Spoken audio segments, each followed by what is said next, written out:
Arambagh premier লিগের পক্ষ থেকে আমরা সেকেন্ড প্রেস মিট থেকে আপনাদেরকে কিছু নতুন তথ্য জানাতে চাই। আমাদের অনেকগুলো বিষয়ে সিদ্ধান্তে আমরা উপনীত হয়েছি। আজকে যেটা প্রাথমিকভাবে আপনাদেরকে জানাবো, আমরা টিম এবং টিমের সংখ্যা নিয়ে একটা দীর্ঘদিনের আলোকচারিতার পর ফাইনাল সিদ্ধান্তে পৌঁছেছি। প্রাথমিকভাবে আপনারা জানেন আমাদের এই টুর্নামেন্টে প্রায় 350 জনের বেশি খেলোয়াড় অংশগ্রহণের জন্য অ্যাপিল করেছে। তো ওই সমস্ত খেলোয়াড়দেরকে আন্তরিকভাবে আমাদের কৃতজ্ঞতা জানাচ্ছি। তাদের এই সংখ্যাটাই আমাদেরকে উৎসাহিত করেছে টিমের সংখ্যাটা বাড়ানোর ক্ষেত্রে। এবং আমরা একই সাথে 25 জন ওনার যারা আমাদের এই টুর্নামেন্টে অংশগ্রহণের জন্য অ্যাপিল করেছে তাদেরকেও আমরা আমাদের পক্ষ থেকে কৃতজ্ঞতা জানাচ্ছি। আমি আশা করব যে তারা যারা সরাসরি টুর্নামেন্টে অংশগ্রহণ করবে বা করতে পারবে বা যারা পারবে না কোনো কারণবশত, তারা সকলেই আমাদের সঙ্গে থাকবে। কারণ আমরা অনেক চেষ্টা করেছি, অনেক আলোচনা করেছি, তারপরেই আমরা সিদ্ধান্ত নিয়েছি। এটা তো কোনো নির্দিষ্ট একটা নিয়ম এবং শিডিউলের মধ্যে থাকা টুর্নামেন্ট নয়। তবুও আমরা চেষ্টা করেছি একটা গণতান্ত্রিক উপায়ে, বা বলতে পারেন আমাদের যে 4 জন আমরা এই টুর্নামেন্টটা নিয়ে প্রাথমিক শুরু করেছিলাম, পরে পরে আমাদের সাথে আমাদের অ্যাম্বাসেডার সহ অনেক শুভাকাঙ্ক্ষী, তাদের সকলের সাথে আলাপচারিতার মাধ্যমে আমরা কিছু নিয়মকানুন ভেবে চিন্তা করে তারপরে ওই সমস্ত টিম সিলেকশন করেছি। প্রথমত, যেহেতু 350 জন প্লেয়ার অংশগ্রহণ করতে চেয়েছে, তাই আমরা আমাদের টুর্নামেন্টে এখন পর্যন্ত 8টা টিম যে প্রথমে অংশগ্রহণের কথা ছিল সে সংখ্যাটা বাড়িয়ে এই মধ্যে আমরা টুর্নামেন্টে টিমের সংখ্যা বাড়িয়ে 12 করেছি।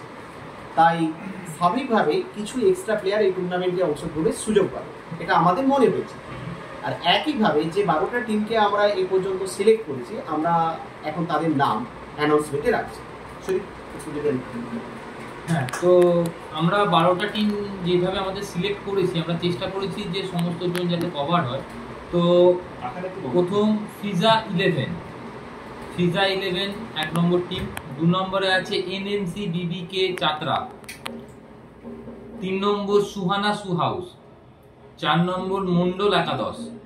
5 নম্বর উবিদপুর বয়েজ ক্লাব। 6 নম্বর কামারগড়ি ইয়ং বয়েজ ক্লাব। 7 নম্বর কৃষ্ণা 11। 8 নম্বর খুশি 11। 9 নম্বর বেঙ্গল হেলথ কেয়ার। 10 নম্বর ওম 11 ব্যাঙ্গাই। 11 নম্বর কামারপুকুর টাইগার। 12 নম্বর চ্যাম্পস 11। এই 12টা টিম আমরা সিলেক্ট করেছি। আর একবার টিম নেমগুলো একটু বললে ভালো হয়। আচ্ছা, আপনাদেরকে আমরা টিমগুলোর একটু ডিটেলস করেই বলি। ফিজা 11, এটা ফিজা 11 আরামবাগ, অর্থাৎ আপনারা সকলে এটা পরিচিত টিম। এনএমসি বিবিকে চাতরা আর সুহানা সুহাউস, এটা আরামবাগও আপনারা বলতে পারেন, একই সাথে সামতাও বলতে পারেন। খানাকুল মন্ডল একাদশ, গত বছর থেকে অত্যন্ত একটা সুনামধন্য টিম। উবিদপুর বয়েজ ক্লাব, আমাদের খানাকুলের তো আপনাদের সকলেরই পরিচিত হওয়ার কথা।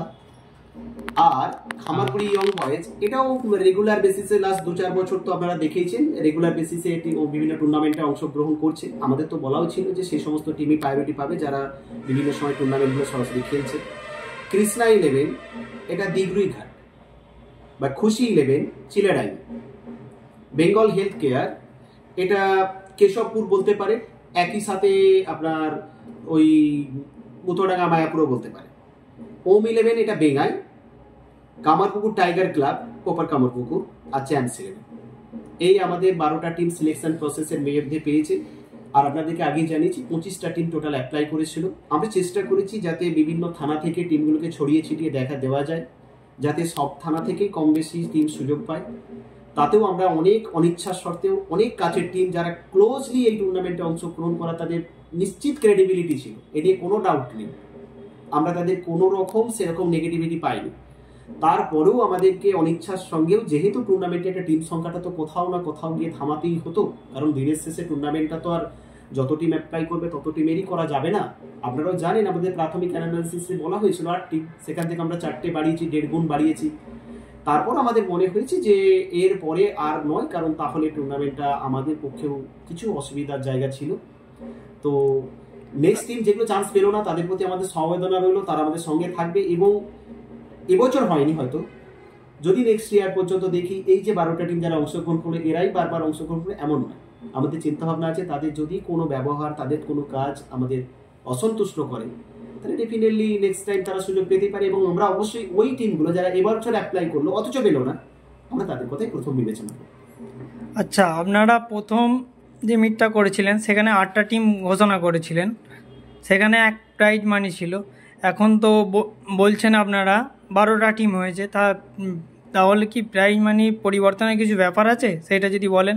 নিশ্চয়ই। বা দেখুন, 8টা টিমের যখন আমাদের টুর্নামেন্ট ছিল তখন আমাদের উইনিং প্রাইজ ছিল 20,000 এবং রানার্স মানি ছিল 15,000। আমরা সেই জায়গায় একটা বিরাট পরিবর্তন এনেছি। উইনিং প্রাইজ সেটা 30,000-এ নিয়ে যাচ্ছি। এটা আমাদের ভেতর থেকে সত্যি কথা বলতে খুব ভালো লাগছে যে এই টাকাটাতে আমরা নিয়ে যেতে পেরেছি। এবং একইভাবে রানার্স প্রাইজটাও আমরা 15 থেকে 20,000 করেছি। তাই উইনিং এবং রানার্স প্রাইজে ডেফিনেটলি আপনারা একটা চেঞ্জ দেখতে পাবেন এবং পজিটিভ চেঞ্জই দেখতে পাবেন। আচ্ছা, আপনারা যে ট্রায়ালের ডেটটা করেছেন, ট্রায়ালের ডেটটা, স্থানটা আর খেলার তারিখগুলো একটু যদি বলেন। ব্যাপারটা হচ্ছে ট্রায়ালের ফার্স্ট আমরা ট্রায়াল হবে এটা বলেছিলাম, তো সেখানে আমরা ডেট বা নির্দিষ্টভাবে টাইমিং বলতে পারিনি। আজকে আমরা ফাইনালি এই সিদ্ধান্ত নিয়েছি যে ট্রায়ালটা আমরা অনুষ্ঠিত করব 20 অক্টোবর নেক্সট মান্থে, এবং ওটা সানডে প্রবাবলি। আমরা ট্রায়ালে যেটা ঠিক করেছি যে 4টে টিমের, মানে 4টে যে থানা আছে, সেই 4টে থানার জন্য আলাদা আলাদা টাইম শিডিউল দেবো, যাতে আমরা আমাদের মতো করে সকলকে একসাথে ডেকে নিয়ে সমস্যাটা না ক্রিয়েট হয়। সেই 4টে টিমের জন্য যে, বা 4টে থানার জন্য যে আলাদা আলাদা টাইম শিডিউল করেছি, সেটা এরকম, সেটা সুদীপ একটু অ্যানাউন্স করছে। আপনারা 4টে থানা, প্রথমেই বলে রাখছি যে টাইমটা খুব ইম্পর্টেন্ট প্রতিটা প্লেয়ারের, কারণ এত সংখ্যক প্লেয়ার অ্যাপ্লাই করেছে, তো সবাইকে আমরা ট্রায়ালের মধ্যে আনার চেষ্টা করব। বা নিরোগ ডায়াগনস্টিক, এখানে পাবেন রোগ নির্ণয়ের অত্যাধুনিক বিদেশি মেশিন, অভিজ্ঞ রেডিওলজিস্ট এবং প্যাথোলজিস্টের সমন্বয়ে বিশ্বাসযোগ্য নির্ভুল রিপোর্ট। আরামবাগ শহরের সর্বপ্রথম CT scan, ultrasonography, endoscopy, colonoscopy, colour Doppler, echocardiography, digital X ray, EMG, NCV, ECG, EEG, advance প্যাথোলজির মতো সুবিধাযুক্ত প্রতিষ্ঠান। এছাড়াও আছে বিভিন্ন বিভাগের অভিজ্ঞ চিকিৎসক দ্বারা ওপিডি ক্লিনিক। ঠিকানা কোর্ট রোড, আরামবাগ, হুগলি। যোগাযোগ নম্বর 9732843677।